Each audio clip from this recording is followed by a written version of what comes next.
Hello friends, good evening. This is Omkar Singh. You are most welcome to my YouTube channel, The OK Miracle of English.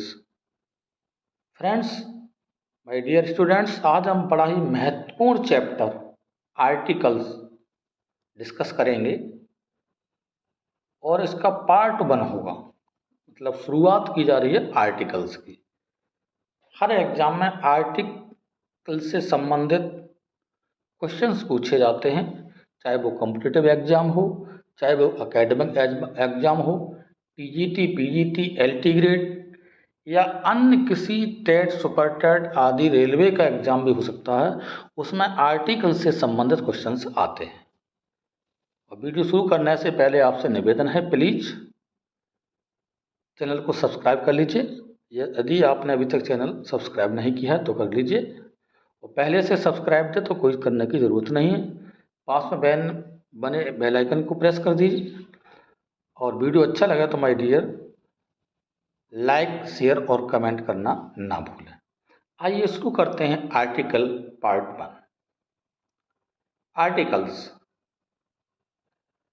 Articles कौन कौन से होते हैं ये तो हमें पता है। ए, एन और द या दी दोनों तरह से उच्चारित करते हैं, ए, एन और द। इसकी कुछ चीजें दी हैं, इस पर ध्यान देंगे। Use before a noun, article mostly एक नाउन से पहले प्रयोग किया जाता है। नॉन एज एडजेक्टिव्स, ये एडजेक्टिव के रूप में जाना जाता है। आर्टिकल पार्ट ऑफ स्पीच में इसके लिए कोई जगह नहीं दी गई है, इसीलिए इसे, क्योंकि एडजेक्टिव उसमें दिया गया है, आर्टिकल को एडजेक्टिव जाना जाता है। ओके। और मॉडर्न इंग्लिश की बात करें तो मॉडर्न इंग्लिश में इसे डिटरमाइनर्स के रूप में माना जाता है। जो हमारी सब मॉडर्न इंग्लिश है, इसे डिटरमाइनर के रूप में माना जाता है। आर्टिकल्स के प्रकार हम देखेंगे। तो आर्टिकल्स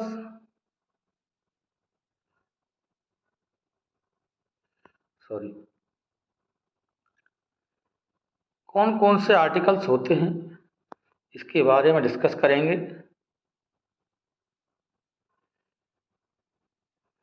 तो आर्टिकल्स हमारे इंडेफिनिट आर्टिकल्स होता है और डेफिनिट आर्टिकल्स होता है। इंडेफिनिट का मतलब होता है अनसर्टेन, अनिश्चित। डेफिनिट का मतलब होता है निश्चित अर्थात सर्टेन। इंडेफिनिट आर्टिकल के अंतर्गत ए और एन को रखा गया है, जबकि डेफिनिट आर्टिकल के अंतर्गत दा को रखा गया। ए और एन इंडेफिनिट आर्टिकल्स जाने जाते हैं, जबकि द डेफिनिट आर्टिकल जाना जाता है। पोजीशन ऑफ नाउन इंडेफिनिट और अनसर्टेन, मतलब ए और एन का जो यूज होता है फ्रेंड्स, नाउन की पोजीशन को या उसकी स्थिति को अनिश्चित या अनसर्टेन दिखाया जाता है। इसलिए ए एन, अगर किसी नाउन को हमें अनिश्चित रूप में या अनसर्टेन के फॉर्म में उसकी स्थिति दिखाई है तो हम ए और एन का प्रयोग करते हैं। कुछ हमने एग्जाम्पल्स लिए हैं, इनसे समझते हैं कि किस तरह से ये अनिश्चित हो सकते हैं। जैसे first example is here, there was a boy.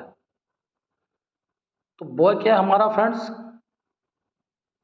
हमने कहा कि नाउन इसमें ए आ गया। पहली बात तो हम देखेंगे आर्टिकल हमारा ए यूज हुआ। ओके।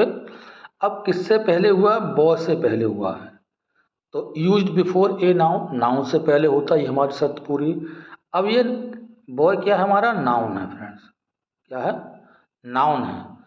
तो अब कहा गया देयर वाज ए बॉय, एक लड़का था। एक सामान्य जनरल सेंस है, लड़का कौन था ये निश्चित नहीं है, अनिश्चित है, अनसर्टेन है। एक लड़का था।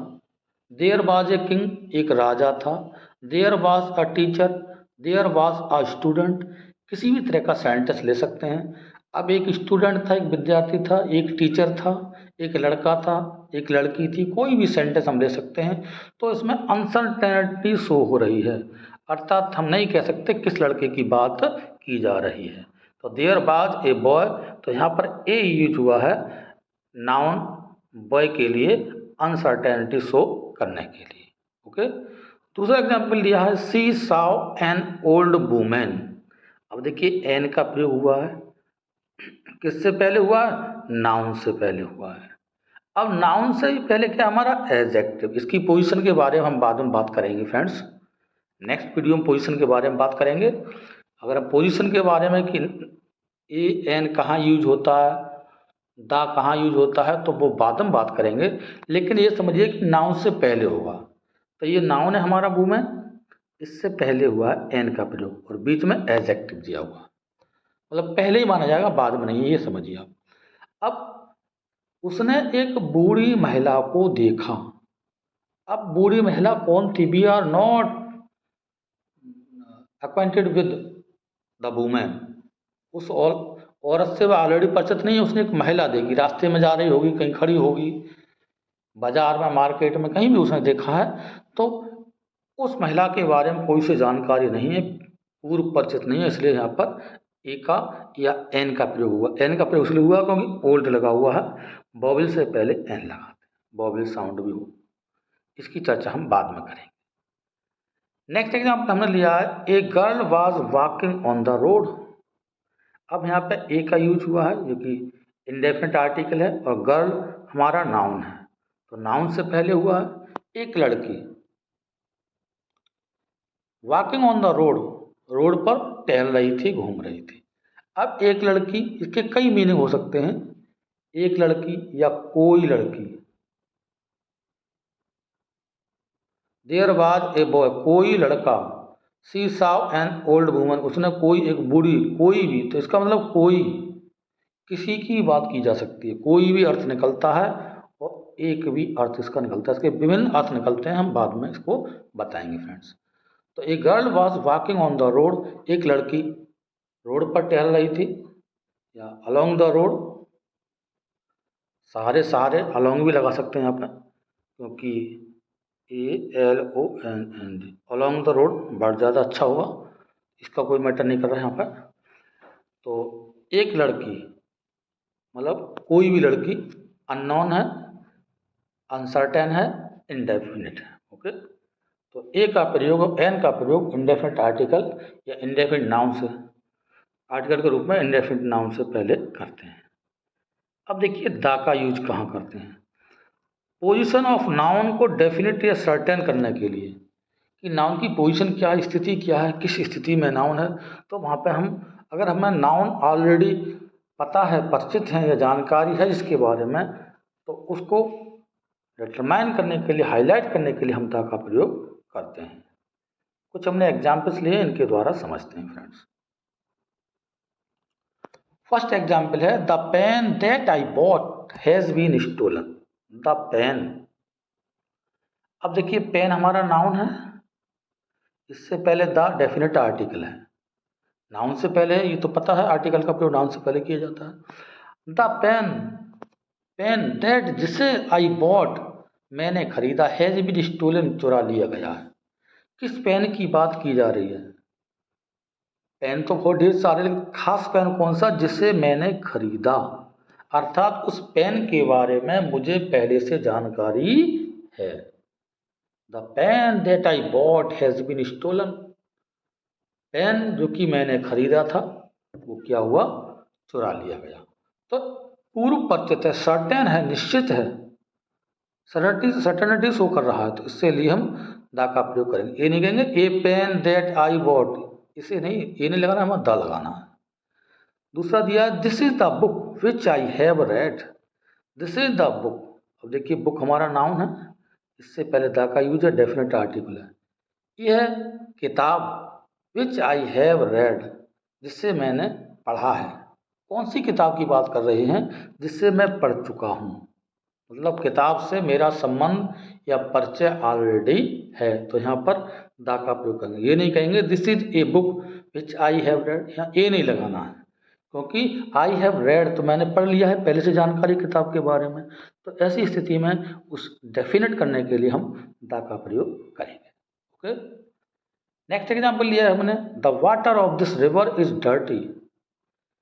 सामान्य तौर पर जो हमारे एब्स्ट्रैक्ट नाउन होते हैं, sorry material noun, abstract noun, उनसे पहले कोई आर्टिकल नहीं लगता है। लेकिन the water of this river, कौन से पानी की बात की है? इस नदी का पानी। पानी तो कहीं का भी हो सकता है, लेकिन जनरल सेंस नहीं है, ये स्पेसिफिक सेंस है। कोई पार्टिकुलर नदी है, उसकी बात की जा रही है। कैसा है? डर्टी है। इस नदी का पानी, कौन सी नदी का? जहाँ की वो बात कर रहे हैं, आमने सामने कोई व्यक्ति, थर्ड पर्सन हो सकता है, तो कोई स्पेशल विशेष नदी है उसके बारे में बात कर रहे हैं। तो द वाटर अर्थात उस नदी का पानी इज डर्टी, गंदा है।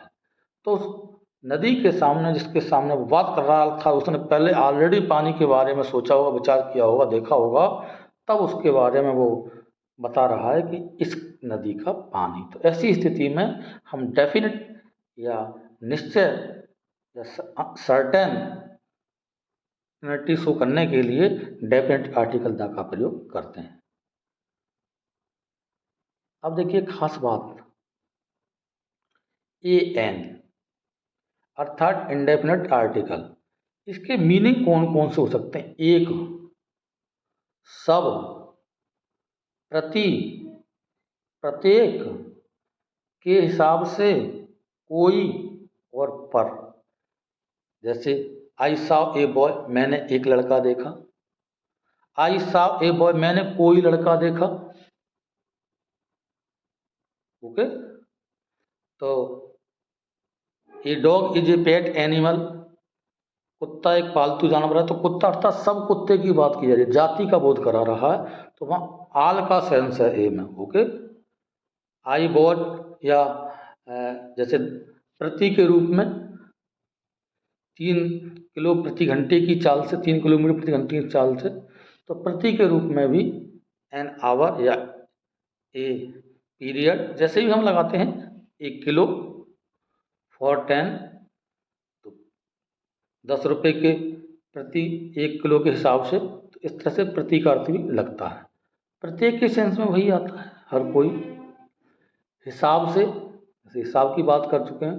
पर मतलब किसी चीज़ के 10 रुपये पर, 1 पर 2, 2 पर 3, इस तरह के रूप में हम इसका अर्थ लगाते हैं। लिखा, जबकि द का नो मीनिंग, कोई खास मीनिंग नहीं होता, बट फंक्शनल मीनिंग, केवल फंक्शनल मीनिंग इसका लगाया जाता है जैसे इसकी आवश्यकता होती है। इसका रियल मीनिंग कोई खास नहीं होता। अब देखिए नीचे कुछ पॉइंट दिए हैं। ए और an weak form of one, जो वन मीन्स एक, एक की कमजोर फॉर्म के रूप में यूज करना है। आई बॉट वन पेन, मैंने एक पेन खरीदा, सही बात है, कोई दिक्कत नहीं, लेकिन हमने कह दिया आई बॉट अ पेन, तो वीक फॉर्म के रूप में वन के स्थान पर ए का प्रयोग करते हैं। जब सिंगल की बात हो, वन न लगाकर हम क्या लगाते हैं? ए लगाते हैं। उसी तरह से friends, the week form of this और दैट, दिस और दैट की वीक फॉर्म होती है। दिस का मतलब यह है, और दैट मतलब है, इसके मतलब मीनिंग का देखा जाए तो दिस और दैट होता है द का, इसकी वीक फॉर्म होती है। I bought this pen, I bought this pen that was stolen, तो मैंने ये पेन खरीदा, तो I bought the pen, the लगा दिया हमने। I bought that pen, I bought the pen, तो इस तरह से मतलब दिस और दैट की जो वीक फॉर्म होती है वो हमारे द होती है। कुछ चीजें और दी हैं नीचे। कॉन्सोनेंट स्टार्टिंग नाउन से पहले अगर टी एच ई दा का प्रयोग है, तो उसका जो प्रोनाउंस करते हैं वो दा, दा, दा, ऐसे ऊपर डॉग वाला निशान लगा देते हैं, तो दा। कॉन्सोनेंट स्टार्टिंग को दा, और वोवल स्टार्टिंग नाउन है तो दी लगाते हैं। प्रोनाउंस की बात करें, ये भी कहीं कहीं देखने को मिला है। But to highlight noun be always pronoun the, यदि किसी नाउन को हाईलाइट करना है, उस पर जोर देना है, तो वहाँ हम क्या करेंगे? दी का प्रयोग करेंगे। जैसे टू द प्रिंसिपल, दा ना कर पढ़ के दी पढ़ना चाहिए, टू दी प्रिंसिपल, क्योंकि प्रिंसिपल के लिए हम एक जोर दे रहे हैं, हाईलाइट कर रहे हैं। हाँ, एप्लीकेशन लिखते समय वर्ड ज़्यादातर आता है, तो ऐसी स्थिति में हम हमेशा दी प्रोनाउंस करेंगे फ्रेंड्स। उम्मीद है ये समझ में आ गया होगा। अब नेक्स्ट वीडियो में हम पोजीशन ऑफ नाउन और आर्टिकल, इसके बारे में हम डिस्कस करेंगे। यदि आपने अभी तक चैनल सब्सक्राइब नहीं किया है तो प्लीज़ चैनल को सब्सक्राइब कर लीजिए।